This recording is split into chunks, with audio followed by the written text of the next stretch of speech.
You scream. Now you take injection if you want to be okay. Oh my! If you want to be okay, you take injection. So but to me, those of us who are not dark. No. See, those of us who are dark, we're not okay. Right. You know, complex starts from the mind. Yeah. You might be rich. See, rich is not having money.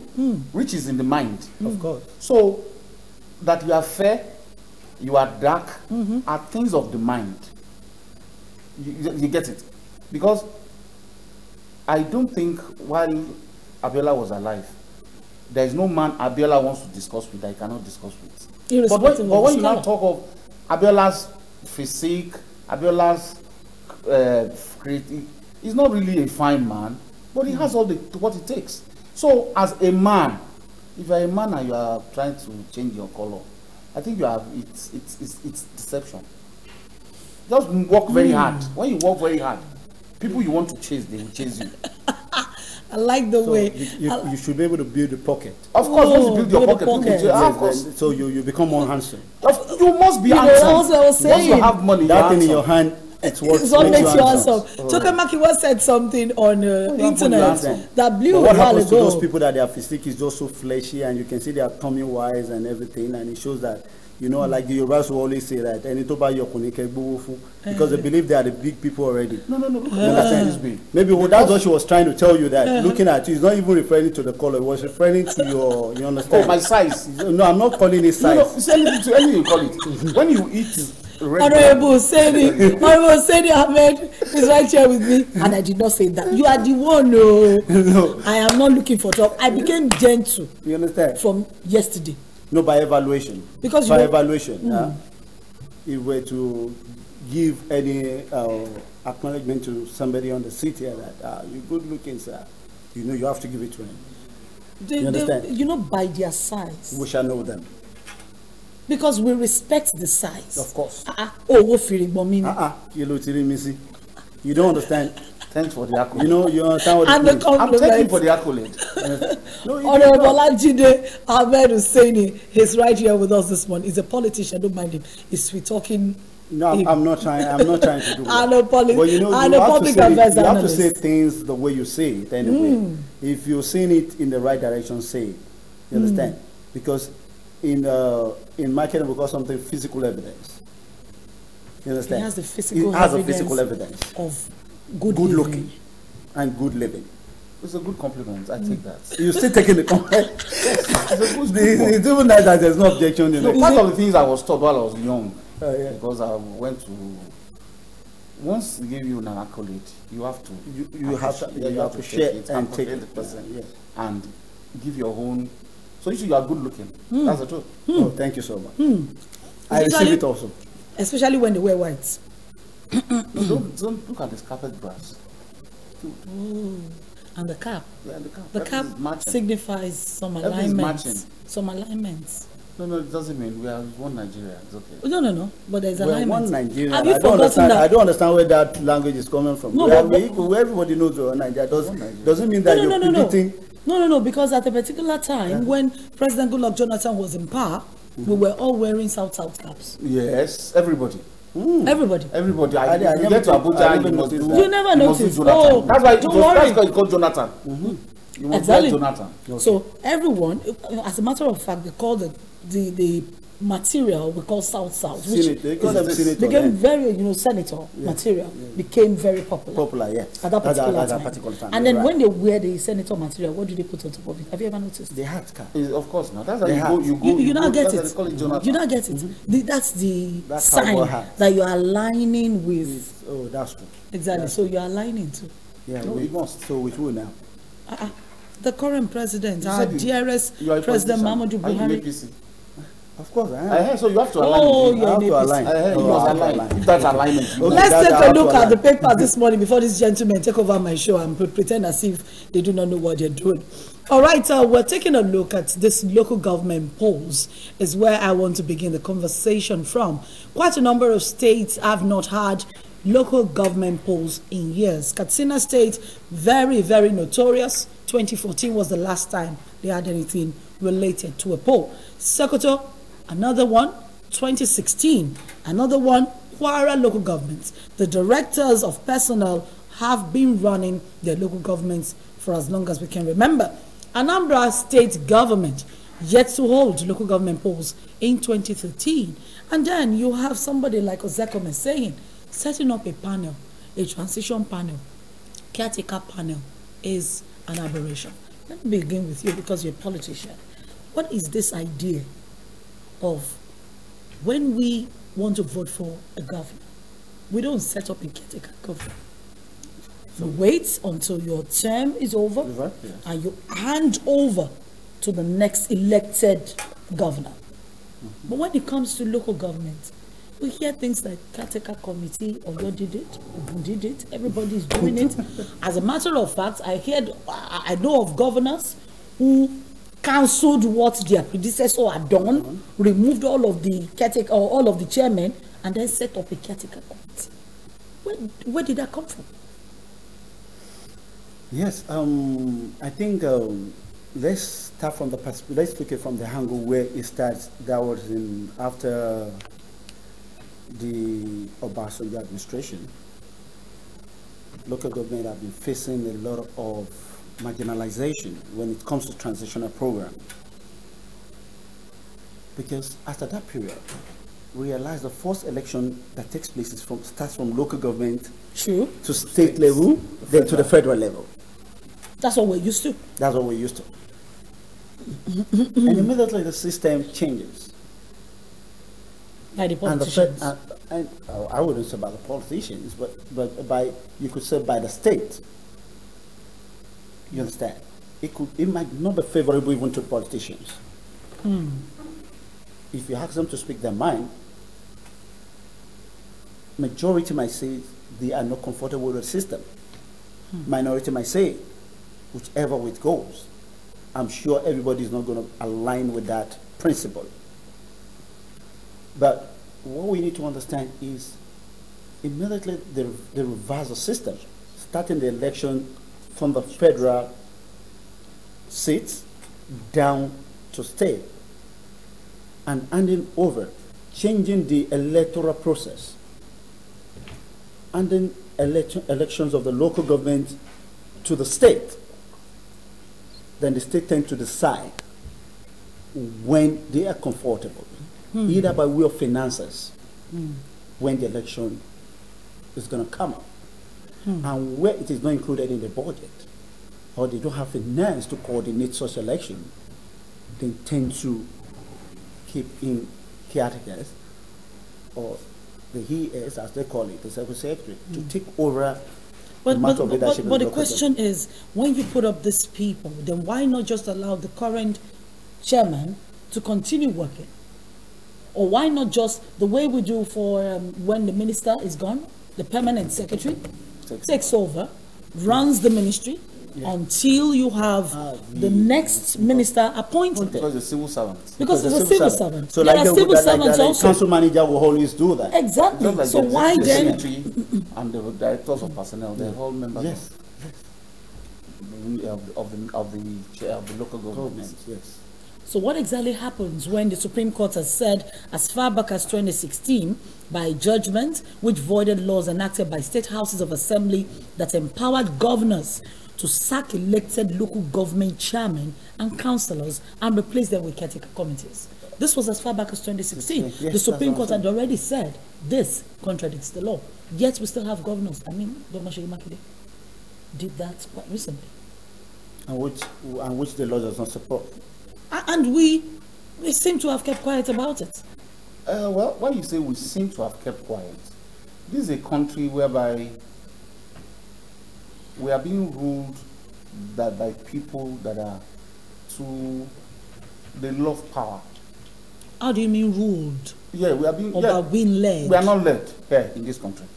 And when you say, when I say, I know what I'm saying, that's why my choice of word. We are not being led. Because if you are being led, you will see that there is, leading means you have a roadmap. You understand? Leading means we have a roadmap. As a country, don't let us fool ourselves. We are heading nowhere. The way we are. Because let's look at it. During Jonathan's time, we had insecurity, kidnapping, cattle rustling. Now we still have it. Ordinary Ibadan, people cannot travel to Ibadan. As that short distance, talk less of going to Benin without any fear of insecurity. Or talk less of going to Kaduna. If somebody calls you and say, "Oh, Tomisi, you're ready to go to Kaduna tomorrow," you don't even have to say something. The first thing that will first happen to you. My grandmother is late and I'm scared. And going home. Yeah. So because I have to use and that's why I say there's no clear vision. I read an article in the paper. It says in the past 30, 40, 50 years, children have been taught in school that they are the future leaders. The crop of people that still lead us in Nigeria are people that have been in power, not government. Yes. I know I'm choosing my choice of what. They've been in power, controlling the wealth of the nation for over 30, 40 years. So when you look at it, they have nothing to contribute. And that's why it's much more easier for a governor to feel that he's on top of the world and he's not going to have local government election because he's the de facto man. That's it. And nobody will query him because all those people that are supposed to challenge him, they need him for either his votes, they need his people, they need things from him. So nobody queries him. And if you look at the structure of political organization in Nigeria, before a governor is elected, he's going to have party chairman. But once the governor is elected, he becomes the number one in it. Yes, in Nigeria, he becomes the number one in that party. Why? Because he's the financier. So they call him the leader of the party. Yeah, they call him the leader. But that idea. So because they call him the leader, nobody questions him. No, but that idea is not strange. Germany, no, actually, Angela Merkel. Actually, I don't want us to get it from this perspective. They don't call him the leader of the party. But I understand where you're coming from, that he will place the purpose, dictate the terms. One thing I want us to understand is the system is porous. We know that. Every government, when you get to an office as a governor, you look at the resources around you and how to manage the resources to suit the need of the people. And you want to consider the local government affairs too.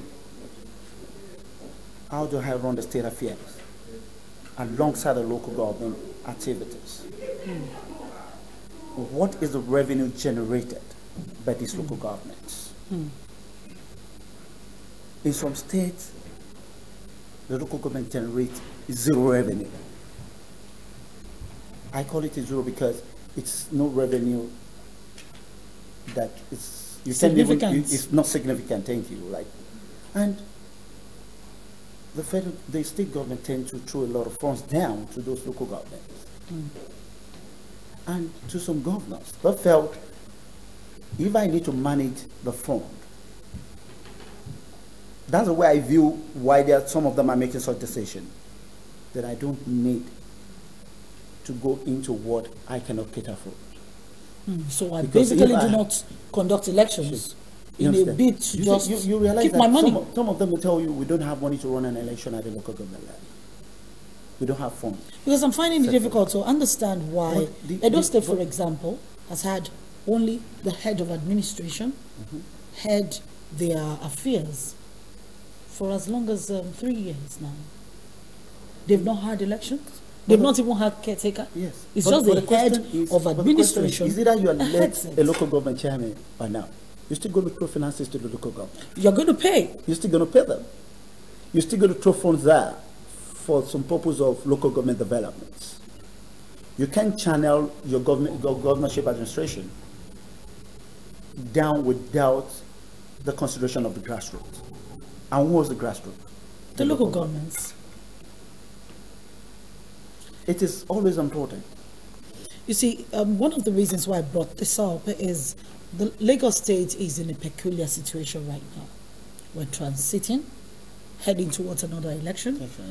And you see, there is the whisper on ground that there's going to be caretaker, there's going to be ES, there's going to be this, there's going to be that. And for Lagos State, that seems to be a pace-setter state, where we set the pace and give and lay the example. For I know states will copy us. Change something, Osun will follow. Ogun will align. Ekiti will sort of align. Ondo will. So you know that if you do such things in this kind of state, then the people over there will keep having reasons.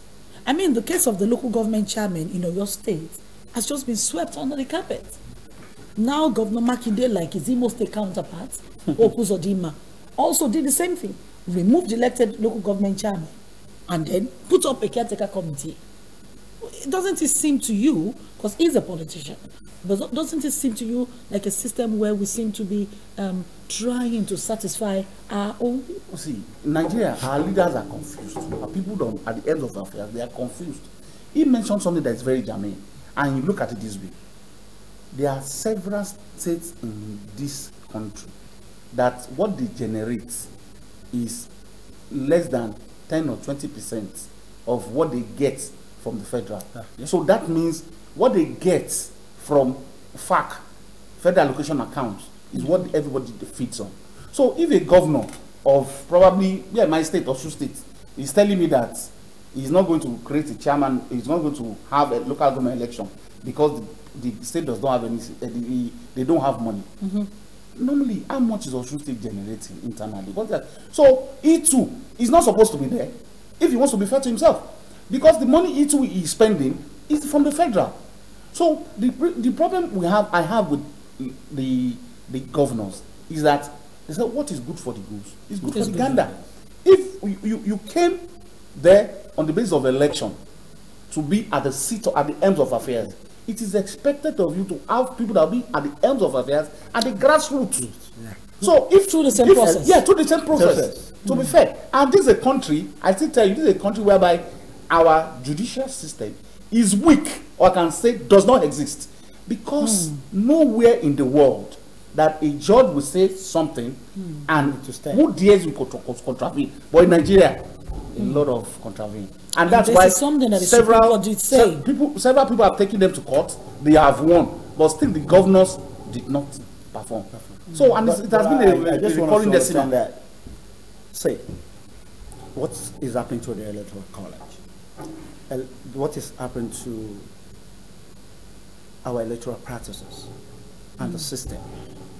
That's the question we should start. We should start from the electoral process. And you would understand that since the federal government has left the activities of the election of the local government affairs to a state government, it became something of discretion. You understand? We do as we wish. So it's going to be a decision of the state government at their conveniences. Which now brings me to my next conversation. So you should understand, if the federal, if INEC is the one conducting the election of the local government, they would have an agenda, a draw program for the year, and how the elections is going to go, starting from the federal system down to the local government. And it will be a generalized electoral process where elections in all states will be conducted virtually at the same time. For the so let's talk about, still talking about local governments, the COVID-19 vaccine. If you fill the form that was put up for you to register to be a part of the vaccination exercise, you will choose your local government, the state you live, your local government, and then your preferred center where this vaccine will be administered to you. I tell you, when I filled mine and I saw the name of my PHC, that's my primary healthcare center, on that list, I refused to continue because I don't want to be administered that vaccine at my PHC, which is practically almost non-existent and ill-equipped. But I saw that was the only option. I kept going back, changing it. That was the only option. I don't even have the choice. If I register for vaccine, I am directed to my local government, and my PHC is not in good condition. The staff there are not well, almost all of them, not all of them, pardon me, are the right kind of people you want administering injection to you at any given time. So how do you expect me to go there to go take vaccine? Especially at a time when they're even talking about the vaccine could be fake, some people could switch it, and all of that. Do you think this system inspires confidence in Nigerians, despite the fact that President Muhammadu Buhari was live on television with his Vice President, Professor Yemi Osinbajo, taking the vaccine?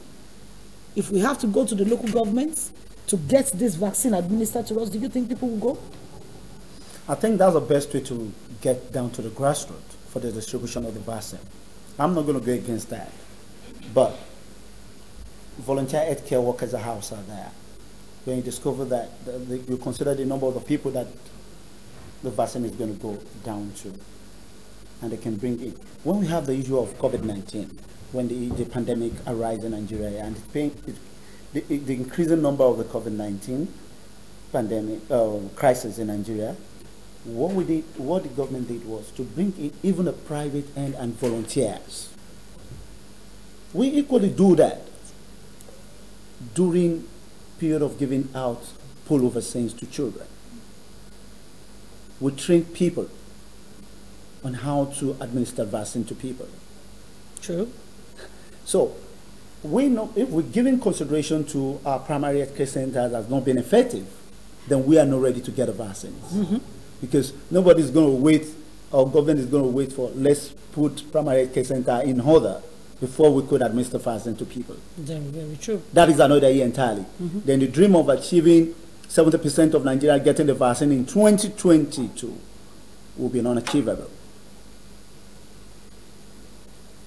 I know one day, internationally and everywhere, the COVID-19 vaccine is going to turn to like a polio vaccine that's been distributed in every home. That people come to your doorstep to give you the vaccine. Because of the pandemic that has really crushed the economy of the world. It has torn the global village apart. You can no longer visit your families and friends across the ocean. And it's giving a lot of business problems. Business are collapsing because of the COVID-19. And this call for an urgent reason why this vaccine is out. I think the process is going to get to a stage. I know Nigerian government for one thing. We also sometimes we're effective in some aspect. The distribution, in as much as what we should put into consideration is how frequent and how urgent we could get enough vaccine to circulate in Nigeria. Yeah. You see, there's an issue with the vaccine here. How to administer it? I'm sure about that. The volunteers, private sector will come in to support them in distributing it once the vaccine is available. Well, you see, this is where my issue now is. Another thing came up with the vaccine just yesterday. Some countries, just like South Africa did, rejected the AstraZeneca vaccine due to some issues that cropped up. Yes, we have had our president take the vaccine. He's well, and all is well with him. But as a Nigerian, with this kind of news, do you think it will inspire confidence, despite the fact that we've taken delivery of over 3.2 million doses? Yeah, it's going to inspire confidence because it's a killer disease. And when you look at the COVID-19 pandemic, it kills people you least expect. You just hear that somebody has died and died because of COVID. So people are scared. Everybody wants to take it. But let's look at something. Let's look at the logistics. I know that's going to have a logistics problem. Because for vaccination, vaccines need to be kept at a particular temperature. And this is a hot climate. This is a very hot climate. And everybody will notice, at least in Lagos, I don't know what's happening elsewhere. In Lagos, in the afternoon, it's as if we are people that will go to hellfire, they are practicing what it's going to look like. in the afternoons in Lagos, it will be as if you should go off your shirts. I know what I'm telling you. So it's too sunny. So logistic wise, how is government ready to ensure that those vaccines, because look at, before you distribute it from Lagos Central to this, then now gets to Abulegba, who knows, the temperature will have gone down. Do they have the vaccine? And the vaccine will have no effect. Yes, yeah. So to me, a lot of people that are going to these vaccines, if we are not careful, a lot of people will take the vaccines but the vaccine will have little or no effect. But that's exactly why the MPH is saying that Dr. Faisal Shwahib is saying that you will not get the vaccine. That's the National Healthcare Development Agency. You would not get the vaccine if your state is not ready to preserve it. How many to roll states it in out. Nigeria can afford to buy small refrigerating units for over thousands of cottage hospitals? I mean, because you need to when you refrigerate them, it's not that you put them in one small box and no, it must be at a particular temperature that are probably below or 0%. I believe there's always the resources in every state to do that. So what? But the problem we have is where do we channel our resources to when they need be? Oh. You understand? Sometimes it doesn't cost what it costs some of the people in government to live in a luxury apartment to refrigerate this vaccine. Yes. You understand? Remember, we're talking about health. But our antecedents have shown that we don't invest in health, especially from the state level. And I think, if Nigerians has ever taken any health issue serious, I think COVID-19 was taken beyond serious. Sorry, what that statement? I'll tell you. In Lagos State, they took it so serious. No. They deceived us in Lagos State, and I'll tell you, give my reasons. Oh, how? Yes. How? Yeah. You said government at every point in time they tell you to do this, and then they do otherwise. So that's deceit. An example of how they did it during the period of the COVID-19 when it was so serious in Lagos State. There were several funds that were taken from federal government to distribute ordinary palliative. Nobody saw it. Look at it. When we were at the heat of the crisis, the palliative was never distributed evenly. We knew that people ordered palliative. I tell you, vaccines. People will order this vaccine. I want to Nigerians, I understand the angle you're coming out from. I understand the angle you're coming out from. But it's already there. The VIPs are apparently meant to take it first. One of the papers this morning. When you say VIP, who are the VIPs? No. Vaccine distribution begins as Lagos others wait and the SGF VIPs take the jabs. So when you say VIP, what is the percentage of the VIP? Let me say Lagos is 100%. What is the percentage of the VIP? People in government. Think? Pass looters.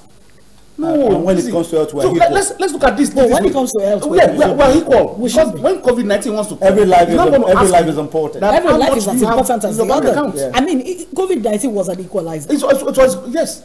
Everybody was in the same that isolation statement by center. any government saying that some people are VIPs on COVID-19, it shows. You see, I don't know.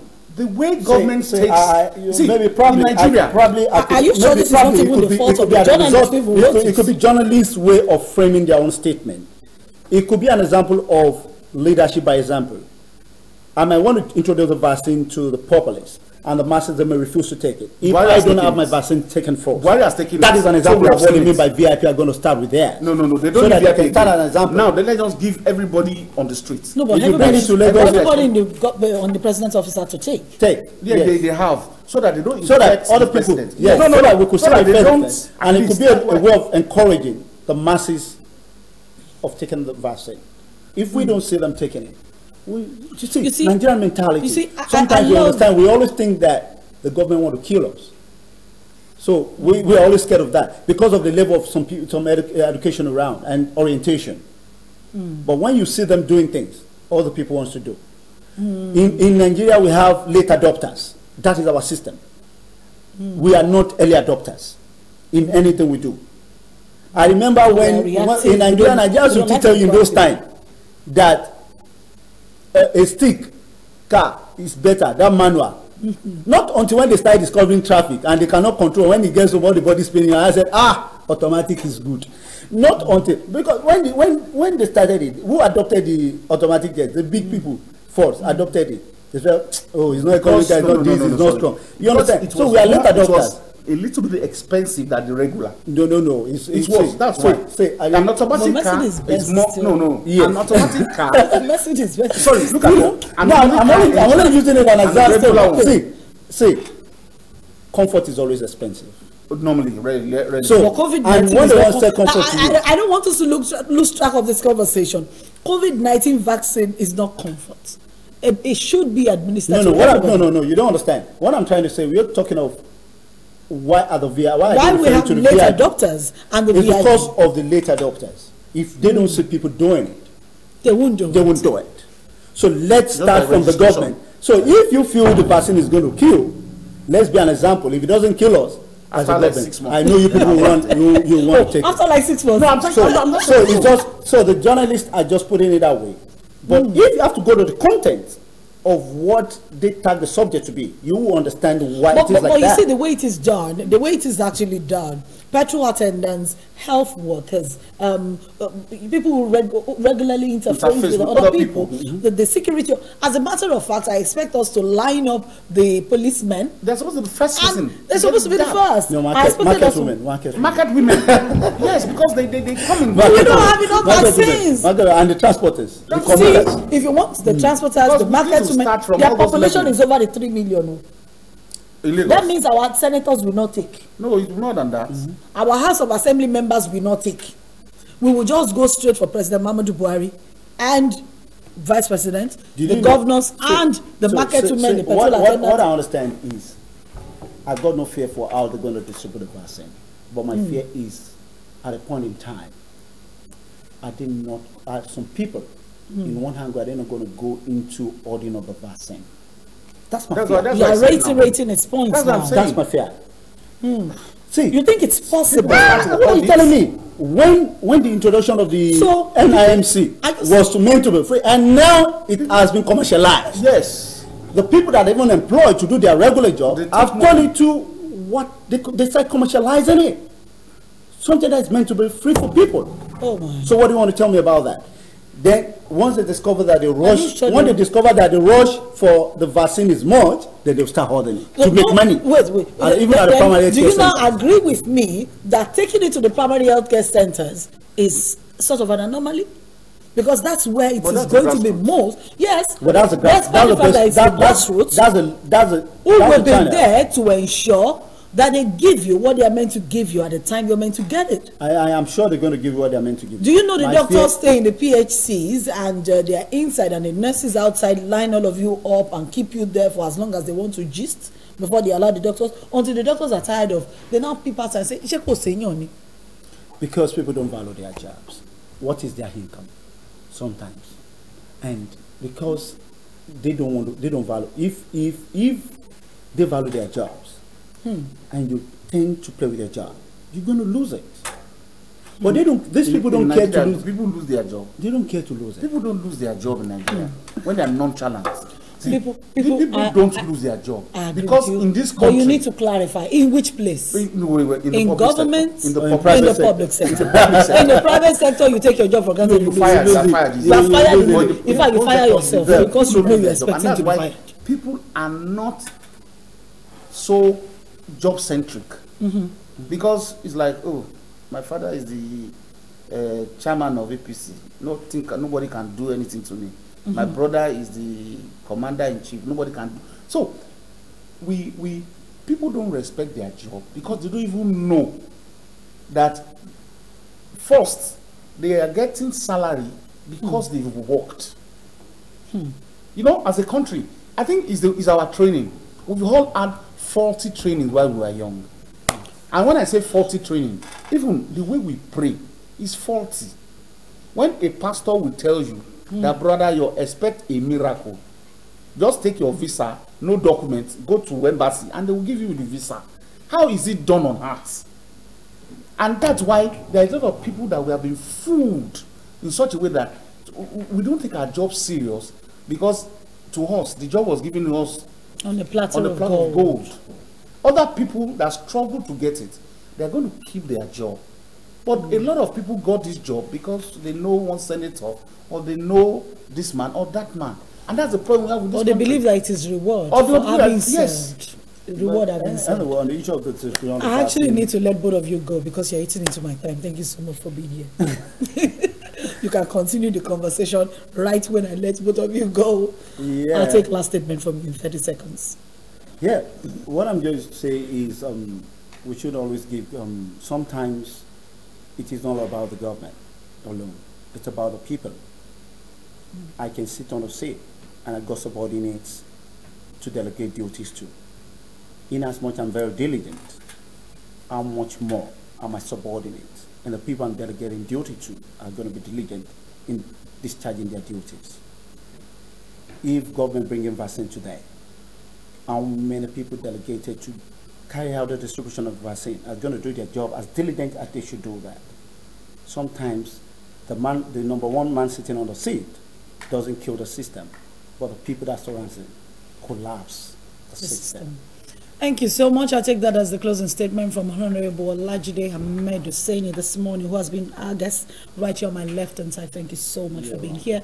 And Mr. Oyonibogi, always bringing it up for us. Thank you so much for joining us again today. So we look forward to seeing you again. Coming up next on the bumper breakfast, I did say that Yinka Kenny is in the studio, but apologies, I've been keeping her on the sidelines this morning because she loves women, and we just love to talk women matters. We'll be back.